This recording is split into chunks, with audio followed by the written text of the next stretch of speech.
One critic said of my next guest that in a career spanning 35 years, he's become the most influential artist in the history of rock music. He's still making records. His latest album is called Heathen. His latest single, Everyone Says Hi. Ladies and gentlemen, David Bowie!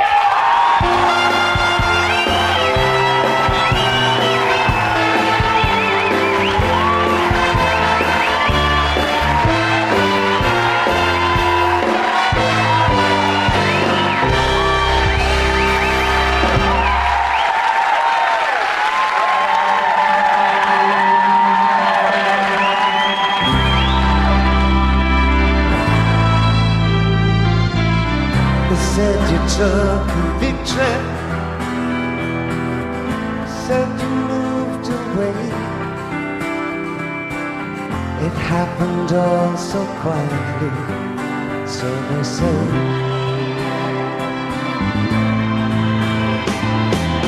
I should have took a picture, something I could keep. I'd buy you a little frame, something cheap for you. Everyone says hi.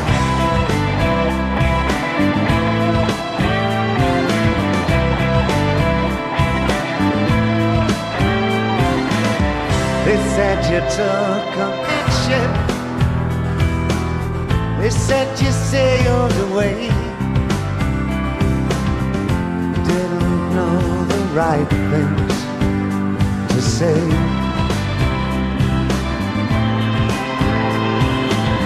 I'd love to get a letter. I'd love to know what's what. I hope the weather's good and it's not too hot for you. Everyone says hi. Everyone says hi. Everyone says, don't stay in a sad place where they don't care how you are. Everyone says hi.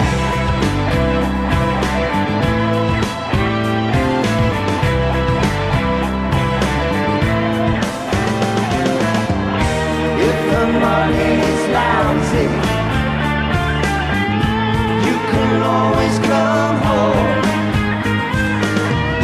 We can do the old things, we can do all the bad things. If the food gets you leery, you can always phone.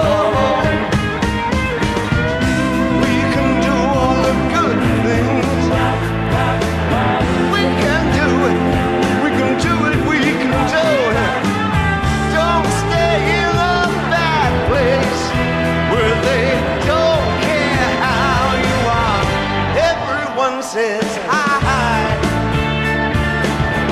Everyone says hi. Everyone says hi. Everyone says hi. Everyone says hi. Everyone says hi. And the girl next door. Everyone says hi. And the guy upstairs. Everyone says hi. Everyone says hi. Everyone says hi. Everyone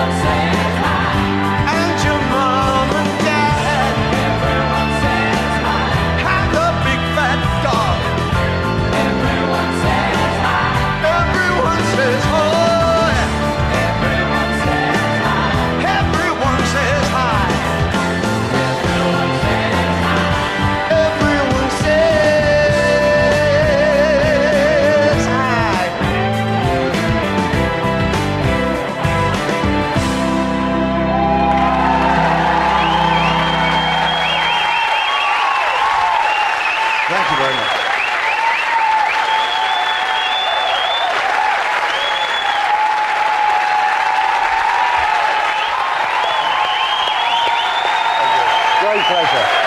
Hi, Tom. Hi, Dave. Here we are. Indeed. Thank you.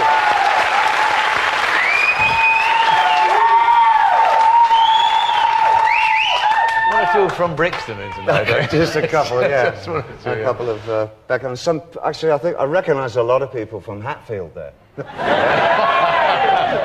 I'm so thanks for reminding me and coming out about the garden hose, the breathing through. Yes. I thought I was the only one. You know? How did you do? I did it like that. That's a tough way. I'm disappointed. I was told he might appear wearing the Little Richard jacket. Eh? Yes. Your great hero, which now you've acquired. I've now acquired that through my wife. It was one of our wedding anniversaries a few months ago. And my idol when I was a kid was Little Richard. And she knew that, so she found one of his old original stage jackets, 1956, and she got it for me for an anniversary present. And the thing, Little Richard, the guy is huge.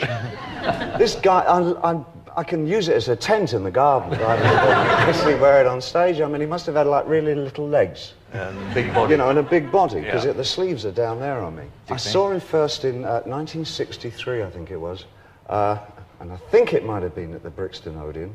I don't know, somebody remember the tour. Everybody remembers everything these days. And the Rolling Stones were opening up for him. It was the first time I ever saw him. And they weren't really very well known. There's about 6 kids rushed to the front, you know. That was their fan base at the time. Everybody was there for Little Richard. And I think Bo Diddley was on the show and all that. And it was priceless. I'd never seen anything so rebellious in my life. Some guy yells out, "Get your hair cut." And Mick says, and I'll never forget these words, "What, I look like you?"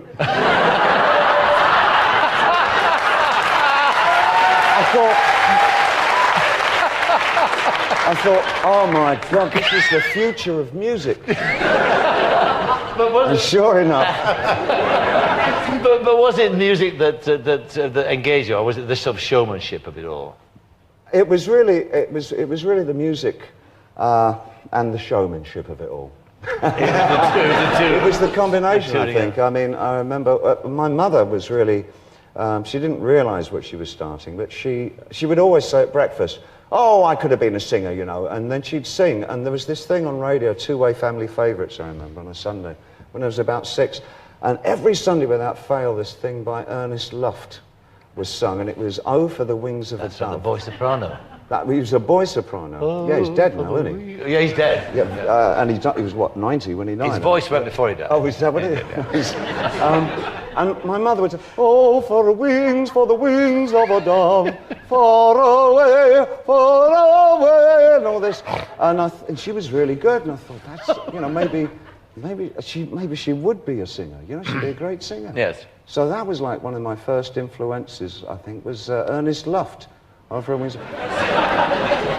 I mean, there you were in Brixton, and then in Bromley. And then in Bromley, yeah. Then in Bromley. I mean, it was just that one moment, was it seeing Little Richard, that decided this is the It was life seeing for me, Ernest lads. Luft, actually. Seeing I went Ernest along to the Luft church and I saw him singing along there, and I thought, oh, that's what... But there were weird notes in that, and there were other things on the radio that really committed me to the idea of music, because it was the pieces of music that didn't... They kind of broke my expectations. I remember also in those days there was Holst's Planet Suite got played a lot, especially Mars. As the do. And those notes were so weird. It didn't follow anything that I knew, you know.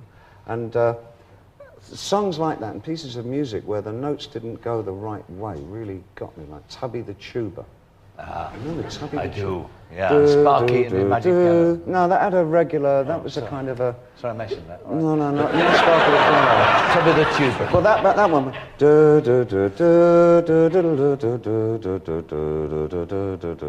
There was this weird bit. Don't forget that. It was that note. Yeah. It was like awkward, you know. I'm beginning to where you got to, into sort of rock and roll. Yeah, well, but I like Little Richard along with this stuff. But you mentioned that when you saw Little Richard, you mentioned an interesting word, rebellion. Yeah. You mentioned. I mean, what was the purpose of your rebellion? What was it? Oh, I don't think I really ever had a rebellion. Oh, No. Only against my mother and father, really. It was really no wider than that. You know, it wasn't against the world generally. I wanted to get a lot of the world. I wanted as much as I could get, so... Well, what was wrong with your mum and dad? They fuck you up, your mum and dad. That's what Larky says. But do you believe that to be true? With my mother, yeah. My dad was very... They fuck you up, your mum and dad. Yeah. They may not mean to, but they do. And they fill you full of faults they had. And they add some extra just for you.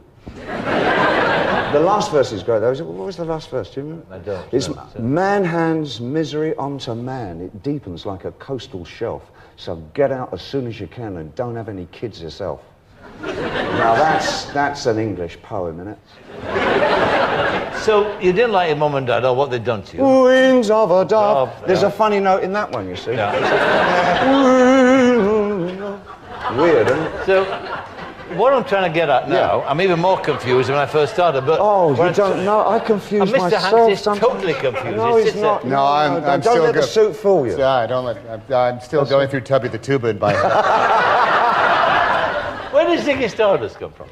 Oh Lord, I don't know. Was that the rebellion? Was it that was creating this kind of alter ego? Well, you know, the thing is, I never really wanted. I never thought that I could sing very well, and I used to kind of try on people's voices if they appealed to me. When I was a kid, about 15, 16, I got into Anthony Newley like crazy because a couple of things about him. One, before he came to the States and did the whole Las Vegas thing, he really did bizarre things over here. Now, television series he did called The Strange World of Gurney Slade. I remember it. Which was so odd and off the wall. And I thought, I like what this guy's doing, where he's going. It's really interesting.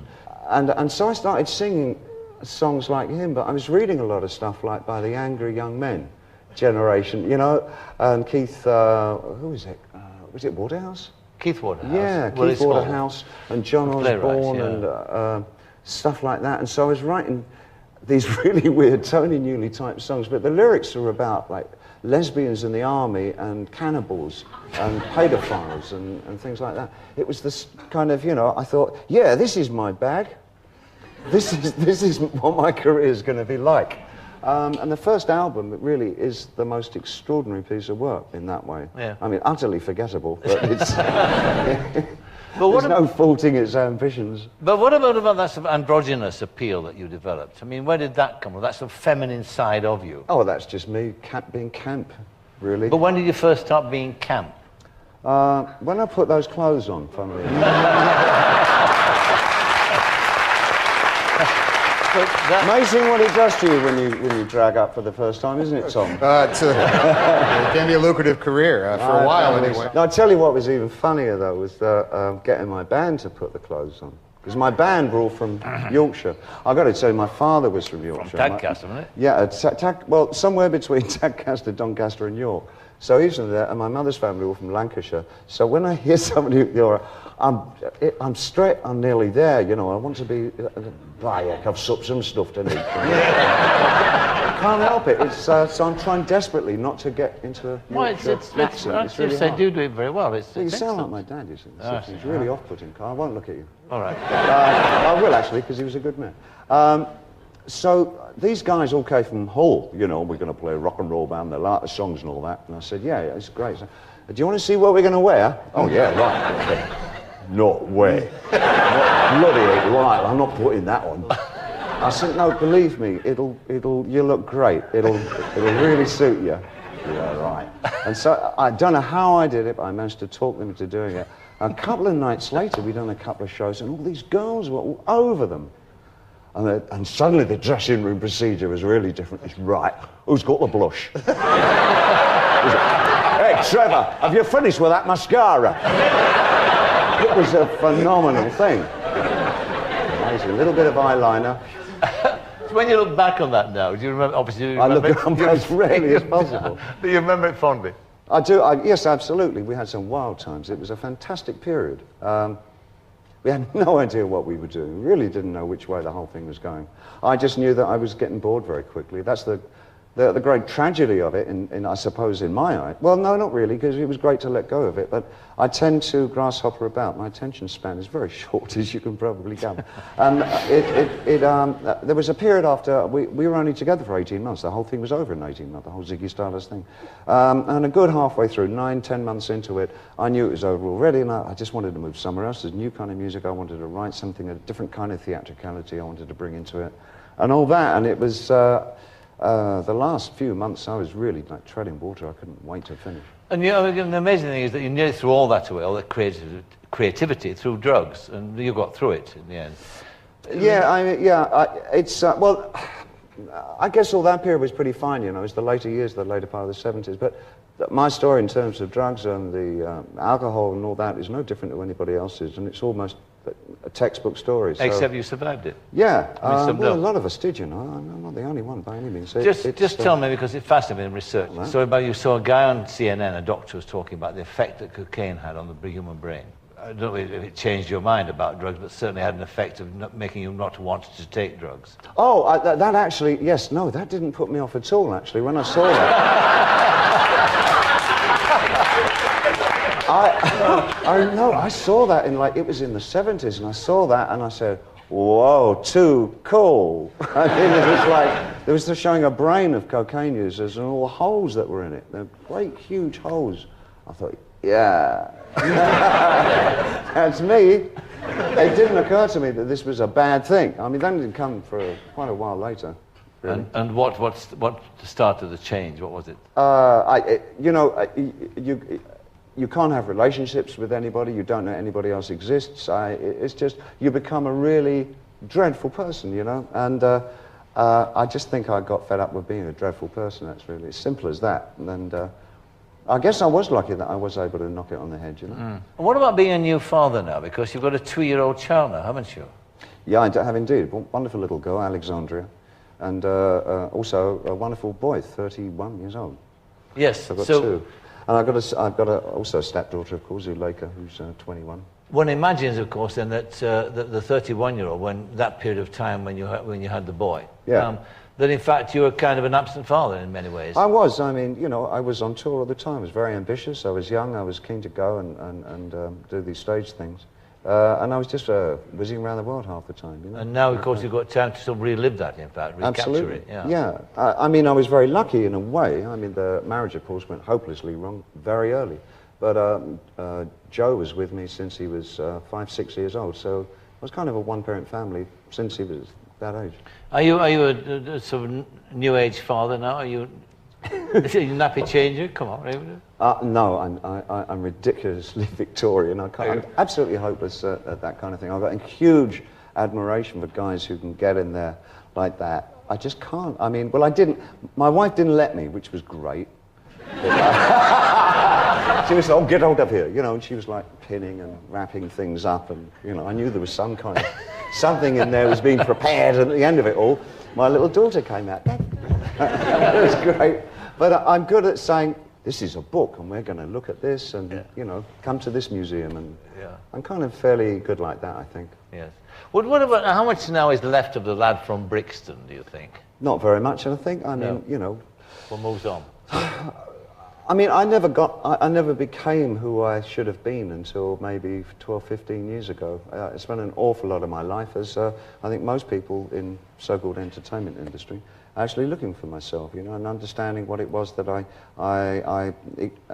what I existed for, what was it that really made me happy in life, and who exactly I was, and who are the parts of myself I was trying to hide from a lot. You know, it's like exposing yourself. And I think a lot of us are, one, dysfunctional in show business, pretty dysfunctional, and two, in huge senses of denial about who we are and where we exist in the world. There's some kind of traumatism often goes on in our childhoods, I think, that makes us crave some kind of strange affection, you know. It's sort of, and often you'll find that the person who craves a lot of affection actually isn't terribly good at giving it. And I found that all my life, especially in the 70s, I was like that. I really wanted to sort of, you know, be very emotionally involved with people. I didn't know how to do it. You know, my parents were like that. And I guess you kind of, as they say, Larkin's right in that way. You know, they pass on a lot of faults. Yeah. Do you buy that, Tom? Yeah, I think it's very true. We're in a narcissistic business. We're constantly figuring, how do I do that? What do I have to do next? Let's talk about me. Enough about me. What do you think of these shoes? Are these good shoes that I should wear? Right. It's like that. What about, and the other thing too, is the kind of problems that your children have in dealing with this kind of narcissistic approach, if you like, because the animal is that, whichever way you look at it, they can observe this kind of, the effect that fame has on you, and the way that people react differently to you than they do to other people. That's something you can't really tell them about, isn't it? I mean, they have to sort of make their own mind up about that. Is it as casual as that, or are there things you can do? I think, well, in my situation, I think my son watched me grow up. You know, which is kind of, it was very strange for him in some ways, and sometimes I feel there's almost a protective quality about him when he's with me, you know, which is kind of... He's looking after you? Yeah, well, he's not, but he is, you know what I mean? Yes, I do. Like, I do know. But I also feel the same way. I really want to protect him too. Let's hear a classic song of yours, Life on Mars. But first of all, before we hear that, tell me how you came to write this song. Well, when I was just a little sprog, Will you do it in a Yorkshire accent, all of it? No. I can't do the accent. I was with a music publishing company, and they were passing me songs, lots of them from the, I was going to say from the Orient. Some of them sounded like they came from the Orient. A lot of songs from Europe that they wanted me to do kind of English translations, not translations, but a new set of English lyrics for, you know. One of them was this French song that I thought was really very good, and I wrote some really terrible lyric. I think it was called Even a Fool Learns to Love. And I sent it back again. I thought, oh, that's the last I heard that. Then I hear it on the radio. I thought, that's that tune, that must be my... I thought, no, these are different lyrics. And it was Sinatra singing My Way. And I was... I wrote the lyrics. What happened? I phoned them up and said, oh, yeah, your lyrics were rubbish. And I said, I know that, but they're the ones I did. And they said, yeah, well, we got Paul Anka to do them instead, and this is My Way. And that really made me angry for so long, about a year. And eventually I wrote I thought, well, I can write something as big as that, and I'll write one that sounds a bit like it. And so I did Life on Mars, which is my sort of, you know, revenge trip on My Way. Well, thank God you did. It's a lovely song. Shall we hear it? Oh, yeah, okay. All right. Thank you. Your pianist, your accompanist awaits you. David Bowie, Life on Mars. David.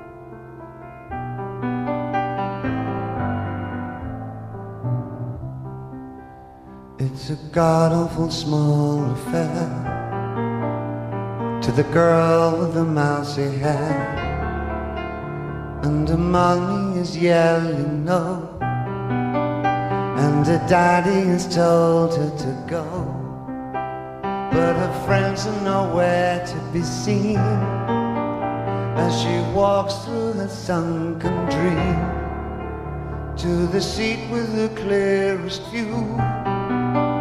And she's hooked to the silver screen, but the film is a saddening bore, 'cause she's lived it 10 times or more. It's about to be lived again, as they ask her to focus on sailors fighting in the dance hall. Oh man, look at those cavemen go. It's the freakiest show. Take a look at the old man beating up the wrong guy. Oh man, wonder if he'll ever know. It's the best-selling show. Is there life on Mars?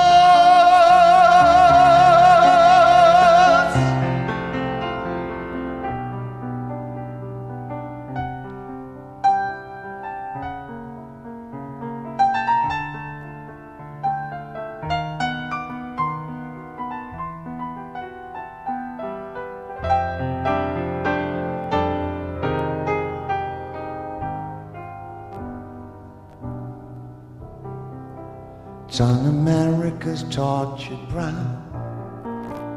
Mickey Mouse has grown up a cow, and the workers have struck for fame, 'cause Lennon's on sale again.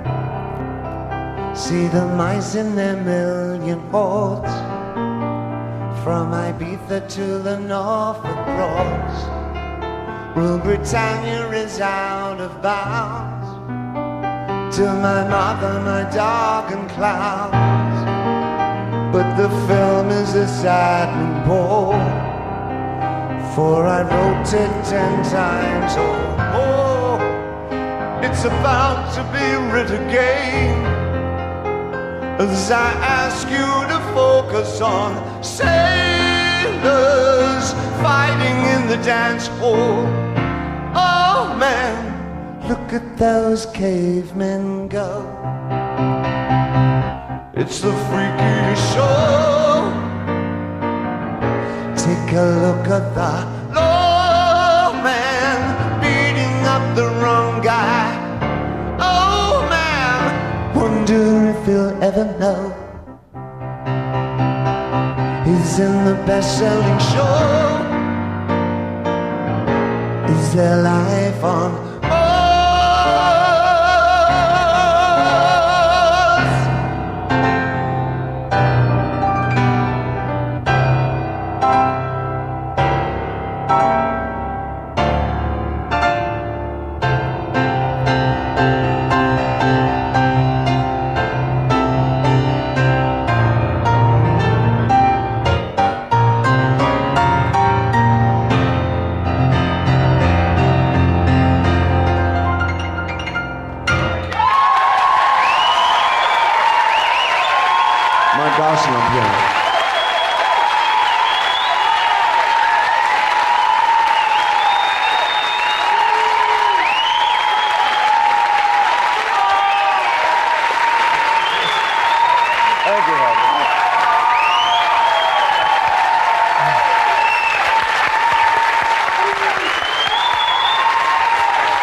enjoy that, Mr. Hanks? Oh, you know... That's going to be the ultimate in performing, actually. Have you ever stayed at the Sunset Marquis Hotel in Los Angeles? No.